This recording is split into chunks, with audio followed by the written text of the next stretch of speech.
नमस्कार। भाषा ज्ञान पर आधारित हमारे चैनल हिंदी जगत में एक बार फिर आपका स्वागत है। आज का यह वीडियो क्षितिज भाग 2 के काव्य खंड के प्रथम पाठ सूरदास के पद पर आधारित है। पाठ प्रारंभ करने से पहले आइए सूरदास जी के विषय में जानते हैं। इनका जीवन परिचय देखें। जन्म इनका सन 1478 ईस्वी में माना जाता है और जन्म स्थान के संबंध में दो मान्यताएं प्रचलित हैं, जिसमें पहली मान्यता के अनुसार मथुरा के निकट रुणकता या रेणुका क्षेत्र में इनका जन्म स्थान माना जाता है, तो दूसरी मान्यता के अनुसार दिल्ली के पास सीही को इनका जन्म स्थान माना जाता है। महाप्रभु वल्लभाचार्य जी के शिष्य रहे हैं ये और अष्टछाप कवियों में सर्वाधिक प्रसिद्ध रहे हैं। जन्मांत सूरदास मथुरा वृंदावन के बीच गऊ घाट पर रहते हुए श्रीनाथ जी के मंदिर में भजन कीर्तन आदि किया करते थे। इनका निधन सन 1583 में पारसौली में हुआ था। साहित्यिक परिचय की बात करें तो वात्सल्य और श्रृंगार के श्रेष्ठ कवियों में इनकी गिनती की जाती है। इनके प्रमुख ग्रंथ सूरसागर, साहित्य लहरी और सूरसारावली रहे हैं, जिनमें सर्वाधिक प्रसिद्ध सूरसागर हुआ। अपनी रचनाओं में इन्होंने भारतीय समाज के अंतरंग चित्रों और मनुष्य की स्वाभाविक वृत्तियों का सुंदर चित्रण किया है। ब्रज भाषा का सुंदर रूप इनकी रचनाओं में देखने को मिलता है और साथ ही लोकगीतों की परंपरा की श्रेष्ठ कड़ी इनकी रचनाओं को कहा जा सकता है। ये पद सूरसागर के भ्रमर गीत से लिए गए हैं। प्रसंग की बात करें तो मथुरा का राजा बन जाने पर श्री कृष्ण राजकार्य में अति व्यस्त हो जाते हैं। ऐसे में अपने वियोग में दुखी गोपियों के दुख को कम करने के लिए वे स्वयं के स्थान पर परम ज्ञानी मित्र उद्धव जी को योग का संदेश देकर गोपियों के पास भेजते हैं।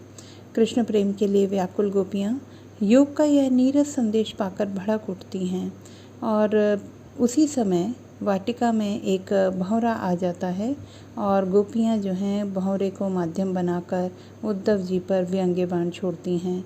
प्रस्तुत पद में उन्हीं सबका जिक्र किया गया है। चलिए देखते हैं पहला पद। उद्धव तुम हो अति बड़भागी, अपरस रहत स्नेह तगाते, नाहिन मन अनुरागी, पुरई निपात रहत जल भीतर, तारस देह न दागी, ज्यों जल माह तेल की गागरी, बूंद न ताकों लागी, प्रीति नदी में पाँव न बौर्यो, दृष्टि न रूप परागी, सूरदास अबला हम भोरी, गुर चाटी ज्यों पागी। सबसे पहले पद में प्रयुक्त कठिन शब्दों के अर्थ की बात करते हैं। बड़भागी यानी सौभाग्यशाली, बड़ा भाग्यशाली। अपरस यानी अस्पर्श। स्नेह तगा स्नेह के धागे। पुरीनिपात कमल के पत्ते। दागी यानी उसको प्रभावित करना, नष्ट करना। गागरी यानी गगरी या मटकी। प्रीति नदी प्रेम की नदी, प्रेम रूपी नदी। बोर्यो यानी डुबोना।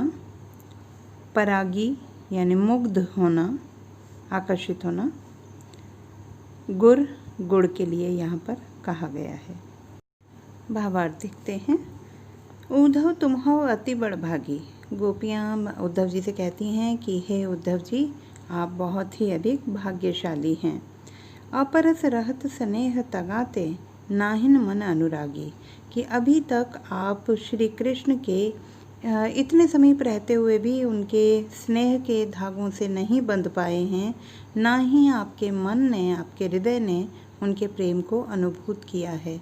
दरअसल यहाँ पर गोपियाँ जो हैं उद्धव जी पर व्यंग्य कर रही हैं कि प्रेम के सागर श्री कृष्ण के इतने निकट रहने पर भी वे प्रेम का अंश मात्र भी स्पर्श नहीं कर पाए, कृष्ण के प्रेम से स्वयं को नहीं बांध सके, अतः उनसे बढ़कर अभागा कोई अन्य हो ही नहीं सकता। पुरई निपात रहत जल भीतर, तारस देह न दागी। अपनी बात को स्पष्ट करने के लिए उन्होंने यहाँ पर कुछ उदाहरण दिए हैं। जैसे उन्होंने कहा कि जिस प्रकार कमल का पत्ता निरंतर जल के भीतर रहते हुए भी जल उसके पत्तों को प्रभावित नहीं कर पाता, नष्ट नहीं कर पाता, ज्यों जल माह तेल की गागरी, बूंद न ताको लागी, जैसे तेल से सनी हुई गागर जल में डुबोने पर पानी की एक भी बूंद उस पर नहीं ठहरती, प्रीति नदी में पाँव न बोर्यो दृष्टि न रूप परागी। ठीक उसी प्रकार आप जो हैं प्रेम के सागर श्री कृष्ण के अति समीप रहने पर भी उनके प्रेम से पूरी तरह अप्रभावित हैं। अभी तक आपने प्रेम रूपी नदी में अपने पैर नहीं डुबोए हैं। दृष्टि न रूप परागी, आपकी दृष्टि ने भी प्रेम के उस आकर्षण को, सम्मोहन को अनुभव नहीं किया है, आप उससे मुग्ध नहीं हो पाए हैं। सूरदास अबला हम भोरी गुर चाटी ज्यों पागी। इन पंक्तियों में वह कहती हैं कि हे उद्धव जी, हम आपकी तरह ज्ञानी नहीं हैं, हम तो बहुत भोली भाली सीधी सादी महिलाएं हैं, और जिस तरह चींटी जो है गुड़ से लिपट जाती है और अपना जीवन का अंत होने तक वह उसी से लिपटी रहती है, ठीक इसी प्रकार हमने श्री कृष्ण के प्रेम को अपने हृदय में धारण कर लिया है। हम पूरी तरह एकनिष्ठ रूप से श्री कृष्ण के प्रति समर्पित हैं, उनके प्रेम में मग्न हो गई हैं और अब हम उनसे अलग नहीं हो सकती। इस विषय में हम सोच भी नहीं सकती। कहने का तात्पर्य है कि यदि उद्धव जी स्नेह के धागों से बंधे होते तो वे गोपियों की व्यथा को अवश्य समझ पाते, परंतु श्री कृष्ण के अति समीप रहने पर भी वह उनके प्रेम को अनुभूत भी नहीं कर सके। बात करते हैं काव्य सौंदर्य की। भाव सौंदर्य में अगर हम देखें तो गोपियों के अनुसार कृष्ण के प्रेम को पाना सौभाग्य की बात मानी गई है। शिल्प सौंदर्य में देखें, बड़भागी, अनुरागी, दागी, लागी, इन सभी पंक्तियों में तुकांत होने के कारण यहाँ अंत्यानुप्रास अलंकार का प्रयोग है। संपूर्ण पद में अनुप्रास अलंकार दर्शनीय है, जैसे कि अपरस रहत स्नेह में र और स वर्ण की आवृत्ति है, तो नाहिन मन अनुरागी में न वर्ण की आवृत्ति हो रही है। इसी तरह पुरैन पात में प वर्ण की आवृत्ति देखने को मिलती है। प्रीति नदी में रूपक अलंकार का प्रयोग किया गया है। उदाहरण देकर अपनी बात स्पष्ट करने के कारण यहाँ उदाहरण अलंकार का प्रयोग माना जाएगा।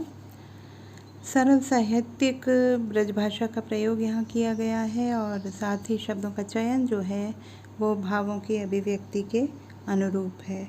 संपूर्ण पद में संगीतात्मकता का गुण विद्यमान है। चलिए अब बढ़ते हैं अगले पद की ओर। मन की मन ही मांझ रही, कहिए जाई कौन पे उधो, नाही परत कही। अवधि आधार आस आवन की, तन मन विथा सही। अब इन जोग संदेशनि सुनी सुनी, बिरहिन बिरह दही। चाहती हुती गुहार जितई ते, उत तय धार बही। सूरदास अब धीर धरई क्यों, मर्यादा न लही। प्रस्तुत पद में गोपियाँ अपने हृदय की पीड़ा को, व्यथा को उद्धव जी के समक्ष प्रकट करते हुए कहती हैं, मन की मन ही मांझ रही, कि हे उद्धव जी, हमारी तो मन की बात जो थी मन में ही रह गई। कहिए जाई कौन पे ऊधो, ना ही परत कही। हे उद्धव जी, हमें समझ नहीं आता कि हम अपने मन की व्यथा किससे जाकर कहें। हमारे मन की व्यथा तो मन में ही रह गई। अवधि आधार आस आवन की, तन मन बिथा सही। बिथा यानी व्यथा, पीड़ा। तो गोपियाँ कहती हैं कि अब तक तो हमें इस बात की आशा थी कि श्री कृष्ण आएंगे और हमारी पीड़ा को हर लेंगे, और इसी उम्मीद में, इसी आशा में हमारा तन और मन दोनों ही वियोग की पीड़ा को सहन कर रहे थे। अब इन जोग संदेशनि सुनी सुनी, बिरहिन बिरह दही। परंतु कृष्ण ने स्वयं आने के स्थान पर आपको योग का संदेश देकर भेज दिया है, और इस संदेश को सुन सुनकर वियोग में जल रही हम गोपियों की पीड़ा जो है और अधिक बढ़ गई है। हम और अधिक तीव्रता से हमारे भीतर वियोग की ज्वाला जलने लगी है। चाहती हुती गुहारी जितई ते, उतते धार बही। कि जिस ओर हम बड़ी उम्मीद भरी दृष्टि से देख रहे थे कि श्री कृष्ण आएंगे और हमारी पीड़ा हर लेंगे, परंतु उस ओर से तो ज्ञान का नीरस संदेश बहा चला आ रहा है। सूरदास अब धीर धरई क्यों, मर्यादा न लही। सूरदास जी कहते हैं कि गोपियाँ अत्यंत व्यग्रतापूर्वक कहती हैं कि हे उद्धव जी, हम किस प्रकार धैर्य धारण करें, हम क्यों धैर्य धारण करें जब श्री कृष्ण ने स्वयं ही मर्यादाओं का उल्लंघन कर दिया है। यानी कि प्रेम की मर्यादा होती है कि दोनों पक्ष जो हैं एक दूसरे के प्रति पूरी तरह समर्पित होते हैं, परंतु यहाँ कृष्ण ने उनके प्रेम को समझने के स्थान पर उनके लिए नीरस शुष्क योग का संदेश भेज दिया है। और इस तरह गोपियाँ जो हैं स्वयं को कृष्ण के हाथों ठगा हुआ अनुभव करती हैं। यहाँ पर अगर देखा जाए तो मूल रूप से श्री कृष्ण के प्रति गोपियों के प्रेम की गहराई जो है व्यक्त होती है। बात करते हैं काव्य सौंदर्य की, तो भाव सौंदर्य के अंतर्गत हम कहेंगे कि कृष्ण के प्रति गोपियों के मन का अनन्य भाव या प्रेम भाव प्रकट हुआ है। शिल्प सौंदर्य में देखें तो संपूर्ण पद में अनुप्रास अलंकार का सौंदर्य व्याप्त है। संदेशनी सुनी सुनी में सवर्ण की आवृत्ति, बिरहीन बिरह में ब वर्ण की आवृत्ति, तन मन में न वर्ण की आवृत्ति, अवनी आधार आसावन की में अवर्ण की आवृत्ति नज़र आती है। इसी तरह पद के अंत जो है तुकांत होने के कारण रही, कही, सही, दही, इनमें सब में तुकांत नज़र आता है हमें, तो यहाँ हम कहेंगे अंत्यानुप्रास अलंकार। ब्रज भाषा का प्रयोग है जो कि सरल भी है, सहज भी है और साहित्यिक भी है। शब्दों का चयन भावों की अभिव्यक्ति के अनुरूप है। सुनी सुनी में पुनरुक्ति प्रकाश अलंकार है, तो चाहती होती गुहारे जितई में स्वर मैत्री का प्रयोग किया गया है। धार बही का यहाँ लाक्षणिक प्रयोग किया गया है क्योंकि गोपियों को लगता है कि निर्गुण ईश्वर की भक्ति की धारा श्री कृष्ण की ओर से बहकर उन तक पहुँची थी।